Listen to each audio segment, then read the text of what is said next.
Agora vamos para São Paulo, porque teve uma mega operação da Receita Federal, do Ministério Público e da Polícia Civil que desarticulou um esquema ilegal envolvendo o mercado de combustíveis e fintechs ligadas ao PCC.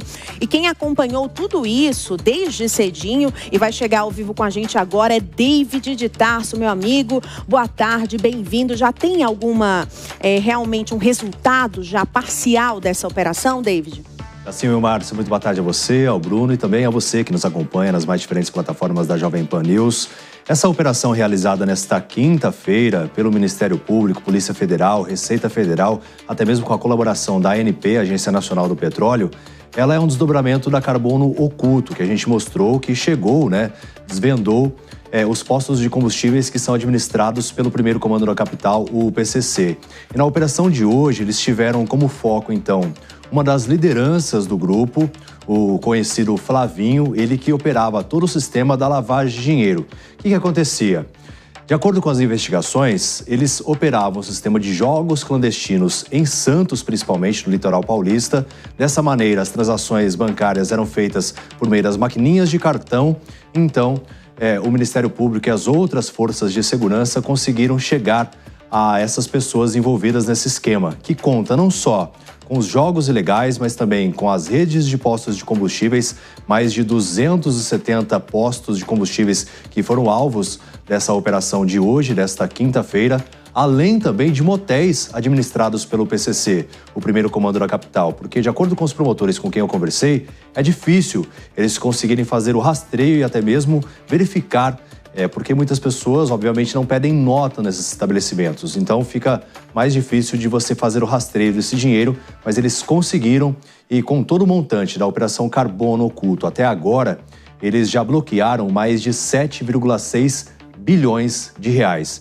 Inclusive, nós separamos a fala do Procurador-Geral de Justiça aqui de São Paulo, o Paulo Sérgio Oliveira, que destacou essa cooperação entre as mais diferentes forças. Vamos acompanhar.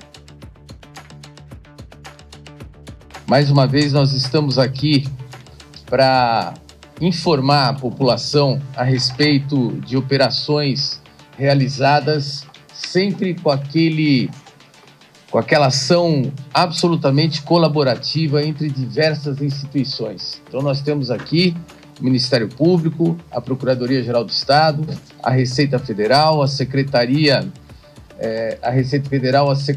de Fazenda, a Polícia Militar. Pois é, o Robson Barreirinha, ele que também faz parte da Receita Federal, é o secretário da Receita Federal, diz que eles estão fazendo sim o rastreio porque, além desse esquema criminoso que eles operam, muitas vezes o PCC sonega impostos.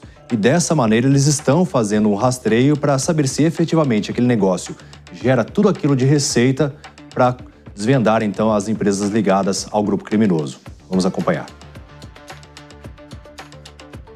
Na operação de hoje, nós vimos que a infiltração ela é mais ampla ainda do que pôde parecer ali na Operação Carbono Oculto. Nós não estamos falando apenas de postos de gasolina, nós estamos falando de quase uma centena de estabelecimentos ligados a uma rede de franquia. Nós estamos falando de mais de 60 motéis aqui, os principais, inclusive, aqui na cidade de São Paulo. Nós estamos falando de empreendimentos imobiliários desenvolvidos com esse dinheiro, muitas vezes por meio de sociedades em contas de participação. E a movimentação entre 2020 e 2024, nessa nova operação, revelou que o PCC movimentou algo em torno de 4,5 bilhões de reais sonegando impostos, que somente declararam 4,5 milhões. Ou seja, não representa nem 1% daquilo que eles conseguiram, efetivamente desviar. Claro que as operações elas estão sendo realizadas, os computadores, todos os materiais apreendidos serão verificados para chegar a outras pessoas ligadas a essa rede criminosa que, infelizmente, as pessoas às vezes vão até um estabelecimento, um posto de combustível, ou até mesmo um motel que seja, e nem sabe que está contribuindo também com o crime organizado. Márcia e Bruno. David, sobre isso que você falou agora há pouco, em algum momento a polícia divulga todos os nomes desses envolvidos para que a população, por exemplo, esteja ciente. Eu estou indo nessa padaria, eu quero saber se ela não tem envolvimento. Eu posso checar em algum lugar? Existe essa possibilidade, David? Foi até um questionamento que a gente fez, viu, Márcia? Porque muitas vezes as redes de postos de combustíveis são grandes redes, grandes franquias, e eles dizem muitas vezes que não podem revelar porque tem um ou outro que não é ligado efetivamente ao PCC ou que eles não podem, tornar isso público, para não atrapalhar também as investigações. Então, eles vão desencadeando essas operações porque tem as fintechs que operam por meio do crime organizado, como a que foi desvendada nessa operação de hoje, mas muitas vezes eles não revelam esses nomes. Só que, claro, a gente vai em busca de informações e alguns deles também vão sendo divulgados, inclusive no site da Jovem Pan, por meio da minha coluna e dos outros colunistas também, a gente vai trazendo alguns detalhes daquilo que realmente a gente consegue apurar. Mas, efetivamente, nas coletivas de imprensa, eles acabam não revelando quais são esses postos, essas redes, mas a gente sabe que são alguns dos principais comércios em determinados setores, como as padarias, como você destacou, disse, também rede de postos de combustíveis conhecidas. Agora, a principal recomendação por parte do Ministério Público e das outras forças de segurança é que se o preço estiver abaixo daquele praticado no mercado, que a pessoa sempre desconfie, porque pode ter a ação do PCC, que frauda não só as bombas, quando a pessoa coloca, por exemplo, pede para colocar R$100 no tanque e muitas vezes ela não tem aquilo efetivamente que vai para o tanque, como também outros compostos químicos que não são permitidos até mesmo pela Agência Nacional do Petróleo, como o metanol que a gente trouxe na outra operação que foi realizada. Então, sempre desconfiar quando o preço está muito abaixo daquele praticado no mercado. Quando a esmola é demais, o santo desconfia. David, muito obrigada pela sua participação, pela apuração e qualquer novidade você volta ainda hoje aqui com a gente em tempo real. E olha, sobre esse assunto, a nossa enquete do dia vai falar também sobre crime organizado. Eu quero a sua participação. Você acha que essa reação que a polícia está tendo nesse momento, com muitas operações, pode realmente conter um pouco mais? O crime organizado vai reagir a essas operações? Vamos colocar aqui o nosso número então, 11 9 1325 8055. Você pode participar no nosso WhatsApp, no Instagram, no X, tem o chat no YouTube também. Manda a sua mensagem que já eu vou ler aqui na nossa JP nas redes, que é a tela da informação, que você aparece aqui em tempo real com a gente. Vamos chamar os nossos comentaristas do dia também para comentar esse assunto, a Ana Beatriz Rich e o Acácio Miranda. Começando então pela Ana Beatriz. O que eu contei aqui para o David, Anny, é muito complicado, nós como consumidores tentarmos separar o joio do trigo, Eu não sei quantas vezes eu já não posso ter entrado num posto de combustíveis que era ligado ao PCC.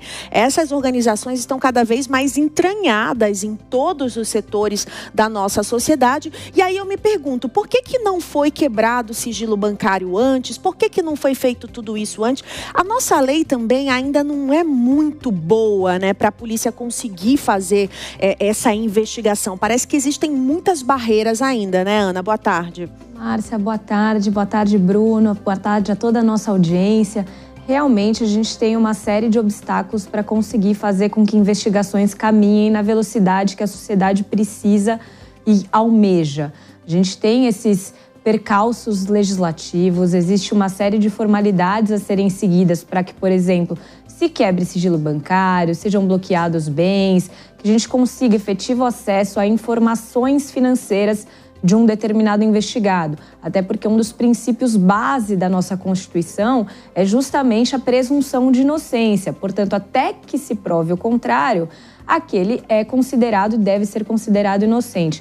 Agora, com relação àquilo que você falou no começo da sua fala, é realmente muito preocupante, porque muitas pessoas de bem, como você ou como eu, podem fazer negócios com o PCC sem saber. Desde abastecer o seu veículo, ir a uma padaria, como foi mencionado, ir a um motel.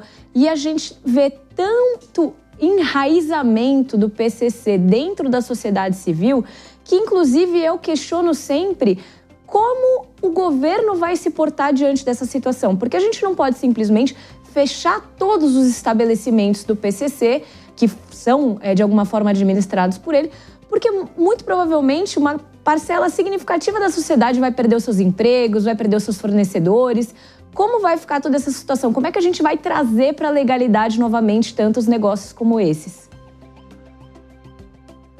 E segue repercutindo. Quero ouvir do Acácio Miranda, inclusive, Acácio, sobre esta ação O que esperar por parte de uma reação, não somente já na investigação por parte da Polícia Civil, de fato, que é muito competente no estado de São Paulo, mas isso em algum momento vai chegar dentro do Congresso Nacional, vai chegar no Supremo Tribunal Federal para que possa ter amarrações firmes, para que possa inviabilizar esta ação, essa atuação do crime organizado. E aí só fazer uma ligação aqui de bastidor, porque se discute no Congresso a PEC sobre a segurança. Eu conversava com um dos parlamentares que eles querem fazer o quê? Uma espécie de um guarda-chuva dentro dessa própria lei da Constituição, para que integrantes do crime organizado, quando forem identificados, levados para uma penitenciária, eles possam receber uma espécie de um atendimento diferente, para que as diferenças sejam reagidas também com diferenças. Isso seria uma forma também de já combater ou de assustar o crime organizado? Boa tarde, Márcia, boa tarde, Ana, e boa tarde especial à nossa audiência. Bruno, são dois os aspectos tratados por você. Primeiro, nos últimos anos, aqui no Brasil, mas desde a década de 80, nos Estados Unidos, há uma teoria chamada Follow the Money. Então, uma das formas de combate ao crime organizado é exatamente estancando não só os rendimentos do crime organizado, mas estancando a fluidez que eles dão para estes rendimentos através da lavagem de dinheiro no mercado. E as últimas operações aqui em São Paulo contra o PCC são exatamente nesse sentido. Você tira um pouco a atuação na rua, no dia a dia, e mira a destinação financeira dos recursos oriundos da criminalidade. Em segundo lugar, quando você fala do Congresso e da PEC, nós temos uma outra teoria chamada de direito penal do inimigo.